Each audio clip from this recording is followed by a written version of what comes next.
迎收听4月21号的迦南之声，我是世谦牧师平安。我们今天要来分享士师记的12章1到6节。士师记12章1到6节有一个故事是这样的：有一对父子呢，他们有一天在对话，在对话的过程中，这个儿子他就跟他爸爸说：爸，如果你当时愿意吃苦的话，我现在就是富二代了。这爸爸听完之后他想了一下，就跟他回应说：如果我爸爸当时吃苦的话，我就是富二代了。儿子，那你为什么不吃苦因为如果你吃苦的话，你儿子就是富二代了。这儿子回他爸爸说：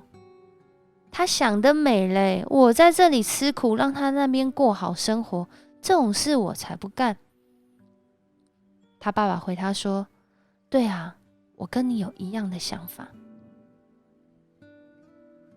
当我们在说话时，我们的话语常常是点亮人生命需要的重点，还是我们的话语常常是造成自己和别人的重担？特别不仅是在说话的内容，有时候在说话的方式跟态度上，我们真的是需要从上帝来的智慧帮助我们说合宜的话。如同今天我们要来祷告 RPG 的经文，成为我们很好的提醒跟期待。箴言15章1节这样说：回答柔和，使怒消退；言语暴力，触动怒气。在今天的经文当中，我们就看见了言语暴力、触动怒气，带来悲剧。在今天的经文里面，以法莲支派、以法莲人，他们聚集，从原来居住的约旦河西渡河，过到了约旦河东，来找耶弗他。当时的耶弗他呢，他们打赢了亚扪人，但是我们从昨天的经文也知道，他才经历一个悲剧，就是因着他对上帝的认识不足，因着他说错了话，做错了约定，变得已经活在他的悲剧里面。他献上他自己的女儿作为燔祭。然而到今天，竟然有人跑来他家，要把他献上成为燔祭。其实不是成为燔祭是来找他兴师问罪，要烧掉他和烧掉他的家。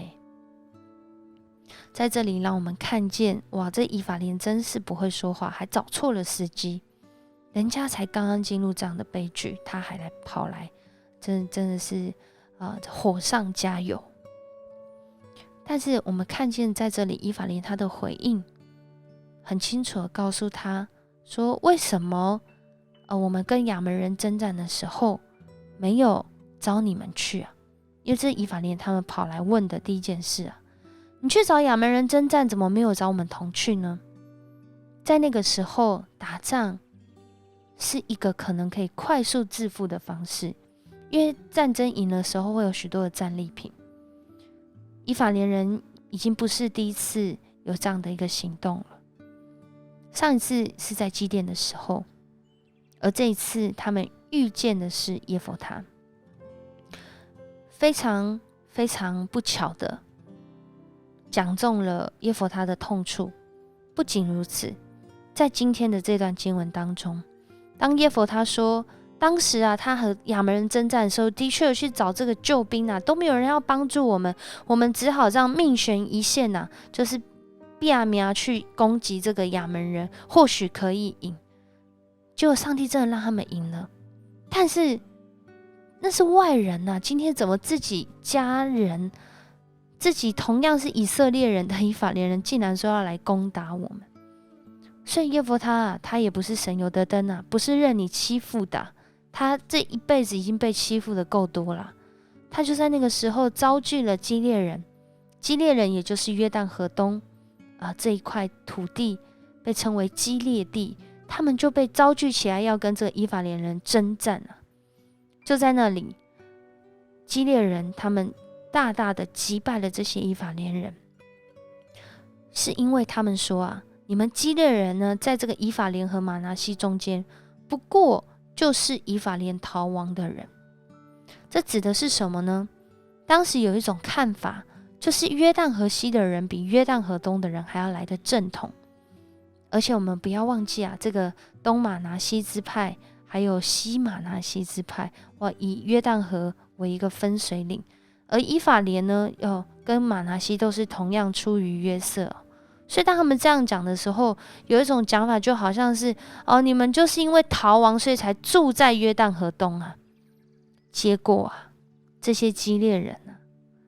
反而是把守了这个约旦河东的渡口，不让以法莲人逃回去。原来说人家是逃亡来约旦河东的，如今自己要逃回去，真的是非常的讽刺。而且第二个很令人讽刺的是，在今天的经文当中，以法莲逃走的人在这个渡口，如果说要回去，因为他们都是以色列人嘛，可能都长得很像，很难去分辨说你是哪个支派，我是哪个支派的。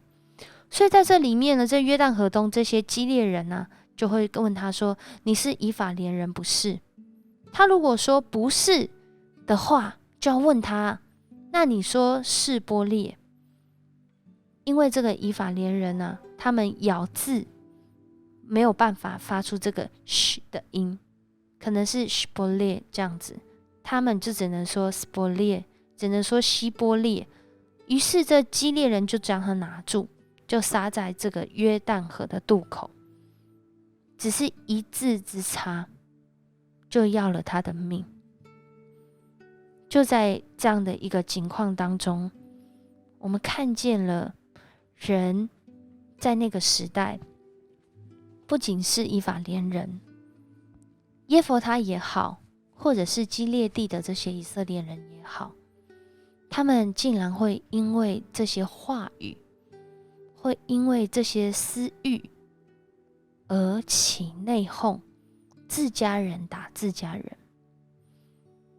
真来到这个时候，如果我们用4世纪更大的范围来看的时候，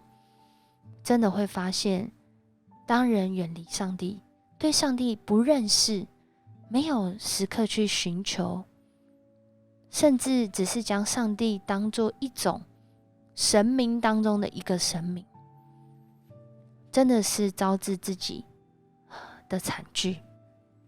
不论是耶弗他也好，还是今天跑来兴师问罪的以法莲人也好，他们可能是要来这里讨战功，可能是要来这里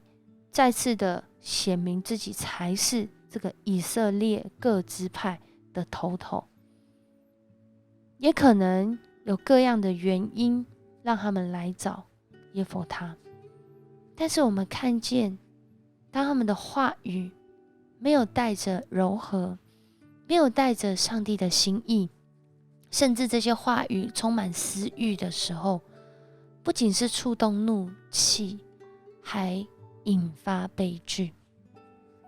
求神帮助我们在今天特别透过这段的经文，求主的话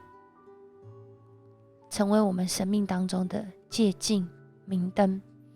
照亮我们黑暗的，照亮我们的软弱，也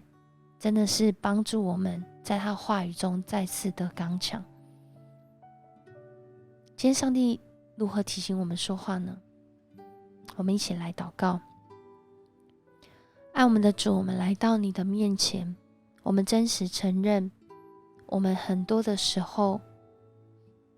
不是因为我们说话的内容得罪人，很多的时候或许是我们说话的语气得罪人，甚至得罪上帝。我们可能带着一种自己明白，所以讲话就可以大声。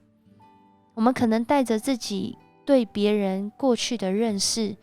所以我们觉得我们能这样说话。但我们都要在主你的面前说我们错了。不论今天我们有何种的地位、身份、角色，主，我们都是你的儿女，我们都是被主所管辖，我们都是被主所带领，我们也是被主所保抱，被主所看重的。更何况主，你拣选我们，让我们在这个世上有影响力，透过我们的话语能够成为别人生命，照亮别人生命的重点，而不是成为别人生命的重担。恳求主你也来帮助我们，透过今天再次透过你的话，让我们看见这一字之重，一个字的发音不确定、不正确，都可以影响一个人的生命。主啊，我们很多时候更是要在这一个